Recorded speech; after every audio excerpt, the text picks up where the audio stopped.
ಈಗ ನಾವು ಭಾಷೆಯ ಆರಂಭಿಕ ಸಾಕ್ಷರತೆಯ ಅನುಭವಕ್ಕಾಗಿ ಕತೆ ಹೇಳುವ ಚಟುವಟಿಕೆ ಮಾಡೋಣ.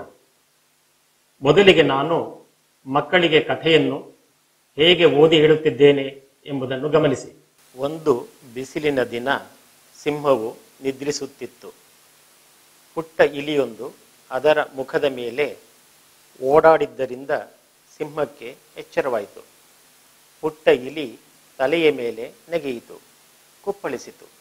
ಆಗ ಸಿಂಹಕ್ಕೆ ಕೋಪ ಬಂತು. ನನ್ನ ನಿದ್ದೆ ಹಾಳು ಮಾಡಿದೆ, ನಿನ್ನನ್ನು ಕೊಲ್ಲುವೆ ಎಂದು ತನ್ನ ಪಂಜದಿಂದ ಹಿಡಿಯಿತು. ಹೆದರಿದ ಪುಟ್ಟ ಇಲಿ ನಡುಗುತ್ತ, ನನ್ನನ್ನು ಕೊಲ್ಲಬೇಡ, ಬಿಟ್ಟು ಬಿಡು, ಮುಂದೆ ನಿನಗೆ ಕಷ್ಟ ಬಂದಾಗ ಸಹಾಯ ಮಾಡುವೆ ಎಂದು ಗೋಗರಿಯಿತು. ಇಲಿಯ ಮಾತನ್ನು ಕೇಳಿ ಸಿಂಹ ನಕ್ಕಿತು. ನೀನು ಪುಟ್ಟ ಇಲಿ, ನನಗೆ ನೀನೇನು ಸಹಾಯ ಮಾಡಬಲ್ಲೆ? ಹೋಗು, ಬದುಕಿಕೋ ಎಂದು ಹೇಳಿ ಇಲಿಯನ್ನು ಬಿಟ್ಟಿತು. ಕೆಲವು ದಿನಗಳ ನಂತರ ಸಿಂಹವು ಬೇಟೆಗಾರರ ಬಲೆಯಲ್ಲಿ ಸಿಕ್ಕಿಬಿದ್ದಿತು. ಭಯಗೊಂಡ ಸಿಂಹವು ಸಹಾಯಕ್ಕಾಗಿ ಗರ್ಜಿಸಿತು. ಪುಟ್ಟ ಇಲಿಯು ಸಿಂಹದ ಗರ್ಜನೆಯನ್ನು ಕೇಳಿತು. ಸಿಂಹಕ್ಕೆ ಸಹಾಯ ಮಾಡಲು ಓಡೋಡಿ ಬಂದಿತು. ಓ ಪುಟ್ಟ ಇಲಿಯೇ, ನೀನು ನನಗೆ ಸಹಾಯ ಮಾಡಲು ಬಂದಿರುವೆಯಾ ಎಂದಿತು ಸಿಂಹ. ಆಗ ಇಲಿ, ಹೆದರಬೇಡ, ನಾನು ನಿನಗೆ ಸಹಾಯ ಮಾಡುವೆ ಎಂದು ತನ್ನ ಚೂಪಾದ ಹಲ್ಲುಗಳಿಂದ ಬಲೆಯನ್ನು ಕತ್ತರಿಸಿತು. ಸಿಂಹವು ಬಲೆಯಿಂದ ಹೊರಬಂದಿತು. ತನ್ನನ್ನು ಉಳಿಸಿದ್ದಕ್ಕಾಗಿ ಇಲಿಗೆ ಧನ್ಯವಾದ ಹೇಳಿತು.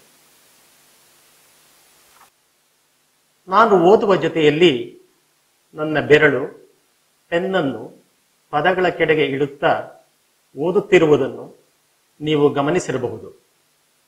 ಕಥೆಯನ್ನು ಹೇಳುವಾಗ ಅಥವಾ ಓದುವಾಗ ನಾವು ಮಕ್ಕಳ ಗಮನವನ್ನು ಮುದ್ರಣದತ್ತ ಸೆಳೆಯಬೇಕು ಎಂಬುದನ್ನು ಇದು ತೋರಿಸುತ್ತದೆ. ಕತೆ ಹೇಳಿದ ನಂತರ ನೀವು ಮಾಡಬಹುದಾದ ಚಟುವಟಿಕೆಗಳು ಯಾವುವು? ಅವುಗಳ ಜೊತೆಗೆ ಮುದ್ರಣವನ್ನು ಕೇಂದ್ರೀಕರಿಸುವುದು.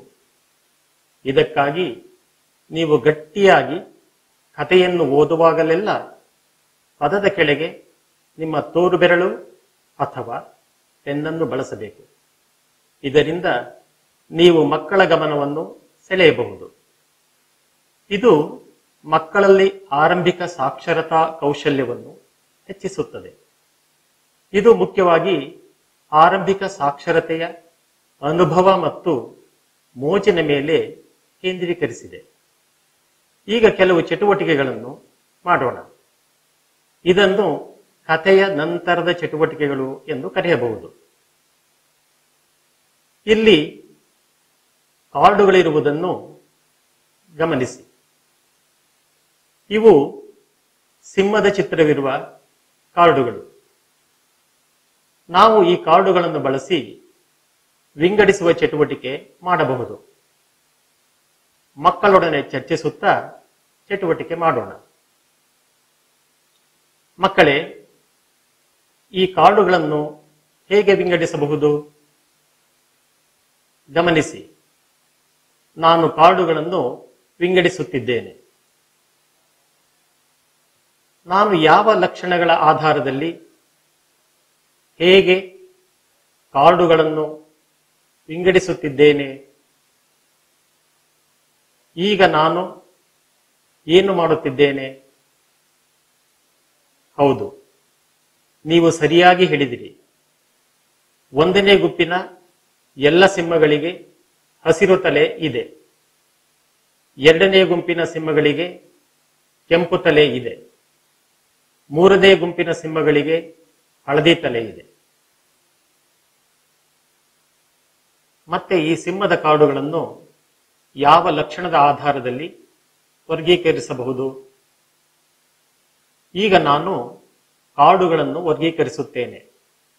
ನಂತರ ನೀವು ಹೇಳಬೇಕು, ನಾನು ಯಾವ ಆಧಾರದ ಮೇಲೆ ವರ್ಗೀಕರಿಸಿದ್ದೇನೆ ಎಂದು ನೀವು ಹೇಳಬಲ್ಲಿರಾ? ನಿಮಗೆ ಹೇಳಲು ಸಾಧ್ಯ ಎಂದು ನನಗೆ ತಿಳಿದಿದೆ. ನೀವು ಹೇಳುವುದು ಮತ್ತು ನಾನು ಹೇಳುವುದು ಸರಿಯೇ ಎಂದು ನೋಡೋಣ.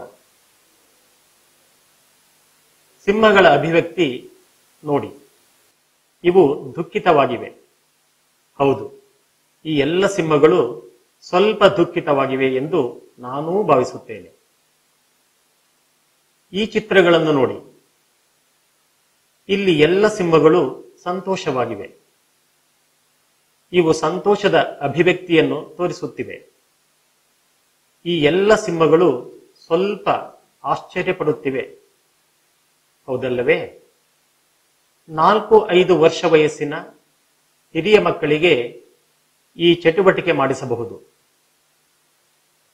ಈ ಕಾರ್ಡುಗಳನ್ನು ಇತರೆ ಯಾವ ಲಕ್ಷಣದಲ್ಲಿ ವರ್ಗೀಕರಿಸಬಹುದು? ನಾನು ವರ್ಗೀಕರಿಸುವುದನ್ನು ಗಮನಿಸಿ.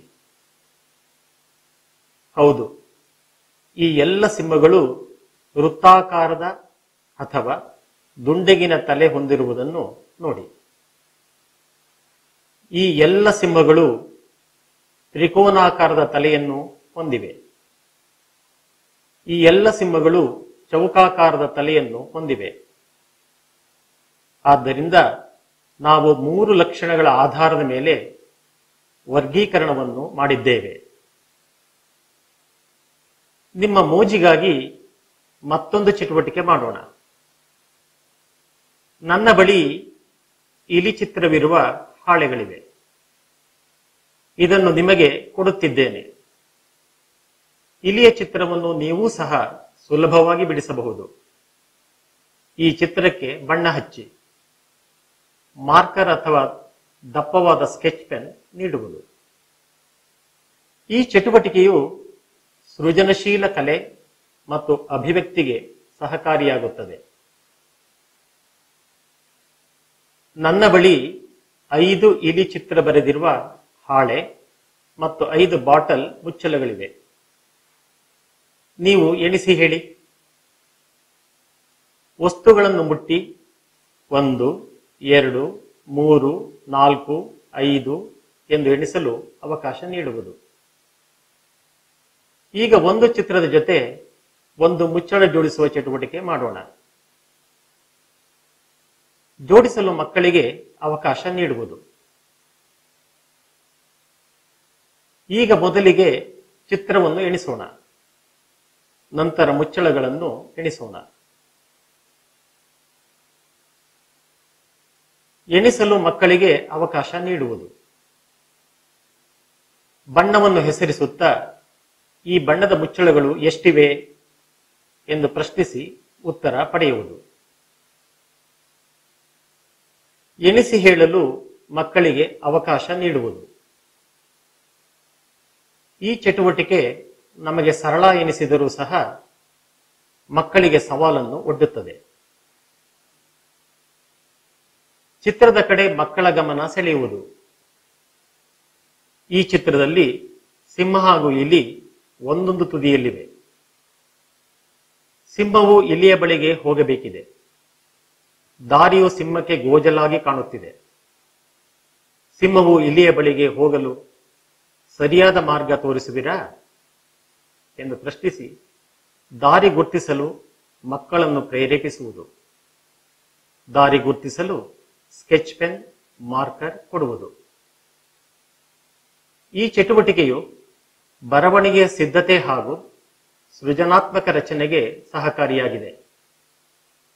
ಬರೆಯಲು ಸಿದ್ಧತೆ ಮತ್ತು ಸೃಜನಶೀಲ ಕಲೆಗಾಗಿ ಒಂದು ಚಟುವಟಿಕೆಯಾಗುತ್ತದೆ. ಹಾಡಿನ ಮೂಲಕ ಕತೆ ಹೇಳುವ ಚಟುವಟಿಕೆಯ ನಂತರದ ಚಟುವಟಿಕೆ ಮಾಡಿಸಬಹುದು. ಕತೆ ಹೇಳುವ ಅಥವಾ ಹಾಡಿನ ಮೂಲಕ ಕತೆ ಹೇಳಲು ಮಕ್ಕಳನ್ನು ಉತ್ತೇಜಿಸಿ ಚಟುವಟಿಕೆ ಮಾಡಿಸುವುದು. ಉದಾಹರಣೆ,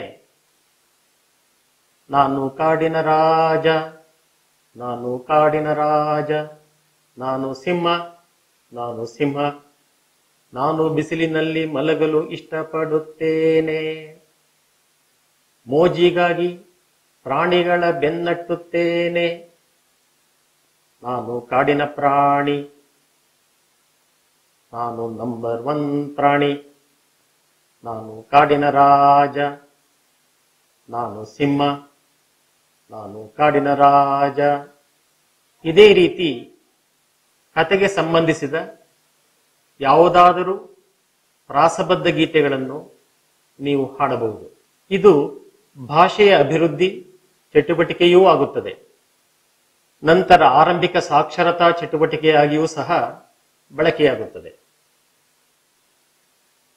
ಇಲಿ ಈ ಪದಕ್ಕೆ ಸರಿಹೊಂದುವ ಪ್ರಾಸಪದ ಹೇಳಲು ಸೂಚನೆ ನೀಡಿ ಉತ್ತೇಜಿಸುವುದು. ಉದಾಹರಣೆ: ಕಲಿ, ನಲಿ, ಕೂಲಿ, ಮಾಲಿ, ಜಾಲಿ ಹೀಗೆ ಪ್ರಾಸಪದ ಹೇಳಿಸುವುದು. ಇದು ಧ್ವನಿ ವಿಜ್ಞಾನದ ಅರಿವನ್ನು ಕಲಿಯಲು ತುಂಬಾ ಒಳ್ಳೆಯದು.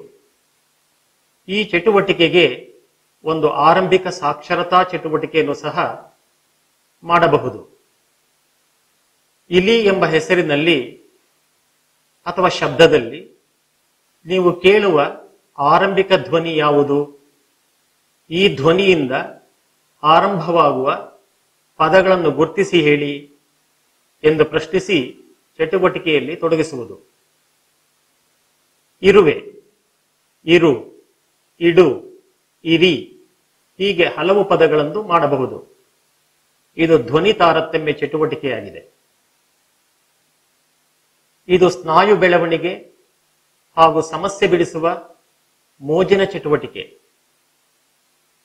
ಒಂದು ಬುಟ್ಟಿಯಲ್ಲಿ ಹಲವು ವಸ್ತುಗಳನ್ನು ಇಡಿ. ಬುಟ್ಟಿಯ ಮೇಲಿನ ಭಾಗವನ್ನು ಬಲೆಯ ರೀತಿ ದಾರದಿಂದ ಕಟ್ಟಿ. ಚಟುವಟಿಕೆ ಮಾಡಲು ಒಂದು ಚಿಕ್ಕ ಅಳತೆಯ ಚಿಮ್ಮಟವನ್ನು ಸಿದ್ಧಪಡಿಸಿ. ಈ ಬುಟ್ಟಿಯಲ್ಲಿ ಹಲವು ವಸ್ತುಗಳಿವೆ. ನಿಮಗೆ ಇಷ್ಟವಾದ ಒಂದು ವಸ್ತುವನ್ನು ಈ ಚಿಮ್ಮಟದ ಸಹಾಯದಿಂದ ಹೊರಗೆ ತೆಗೆಯಿರಿ ಎಂದು ಸೂಚನೆ ನೀಡಿ ಚಟುವಟಿಕೆಯಲ್ಲಿ ತೊಡಗಿಸುವುದು. ಮೇಲ್ನೋಟಕ್ಕೆ ಈ ಚಟುವಟಿಕೆಯು ಸುಲಭವಾಗಿ ಕಾಣುತ್ತದೆ, ಆದರೆ ಮಗುವಿನ ಸವಾಲನ್ನು ಒಡ್ಡುತ್ತದೆ. ಕತೆ ಹೇಳುವ ಜೊತೆಗೆ ಈ ಎಲ್ಲ ವೈವಿಧ್ಯಮಯ ಚಟುವಟಿಕೆಗಳ ಮೂಲಕ ವಿಭಿನ್ನ ಅಭಿವೃದ್ಧಿ ಕ್ಷೇತ್ರಗಳನ್ನು ಪೂರೈಸುವ ಜೊತೆಗೆ ಸಂತಸ ಕಲಿಕೆಯನ್ನು ಕಾಣಬಹುದಾಗಿದೆ.